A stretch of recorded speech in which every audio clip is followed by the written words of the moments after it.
عارفين النهاردة الهبد على ايه؟ الهبد النهاردة على المطرب الشعبي سعد الصغير ابن شبرا، ابن المؤسسة. طبعا هو في شبرا الخيمة. سعد الصغير يعني كان راجل ابن بلد وجدع وأصيل وشقي وتعب وكل حاجة، لكن للأسف وقع في أنفاق مظلمة مع علاقاته النسائية.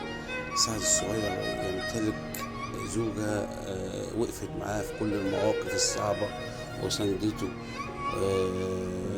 شريفة أم ولاده. لكن للأسف هو عمل زي البني آدم اللي هو عنده لقمة نضيفة في البيت يروح دور في الزبالة عشان ياكل منها. هو متعود. أول علاقاته النسائية كانت بدأت مع شمس الراقصة، وكان في فضايح كتيرة جدا ونشرت له صور ولغاية دلوقتي بتنشر له الفضايح. وأخيرا مع راقصة برضو تانية اسمها برلانتي عام، وبرضو فضايح بينهم وأسام وقضايا.